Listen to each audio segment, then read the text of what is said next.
FM Sport. Yeah, I think, it's always tough facing someone like Marizanne. And yeah, it certainly seemed to skid on a little bit, and obviously there's a bit of swing around. But in white ball cricket these days, it doesn't last very long. And I think the breeze kind of helped at one end, being able to just attack and get it up into the breeze. So yeah, it was tough to start with, but it didn't last too long, thankfully.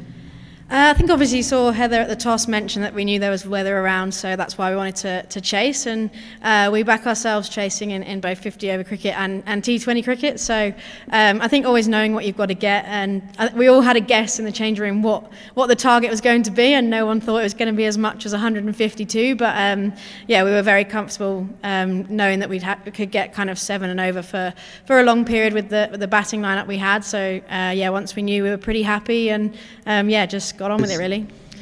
Yeah, I think South Africa are always a really good challenge against us. I think both teams match up really well together. Obviously got some really strong players with the likes of Wolvaardt and Kapp, and they always play well against us for some reason. But I think it's always good to test yourselves, particularly going 1-0 down over at Kimberley. We weren't very happy with how we batted there, so we wanted to put that right, and have managed to do that in the last 2 games, and just really glad that today we got to have a kind of decider and not have a drawn series and a washout. I think would have been really disappointing for all the fans that came out, and also for us as players.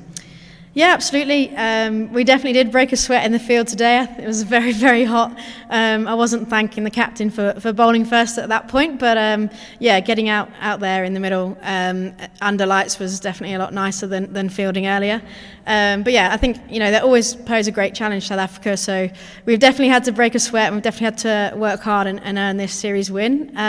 You're right. Heather and John Lewis have spoken about how well this series matches the Ashes. So we're not preparing for the Ashes, but we're seeing that it's great. We can take great learnings into the Ashes, we'll be going out to win this Test match, trying to push the game forward as much as possible. Obviously, only being a 4-day test, you have to try and push the game forward and force a result, and that's certainly what we'll be trying to do. See what happens, I guess.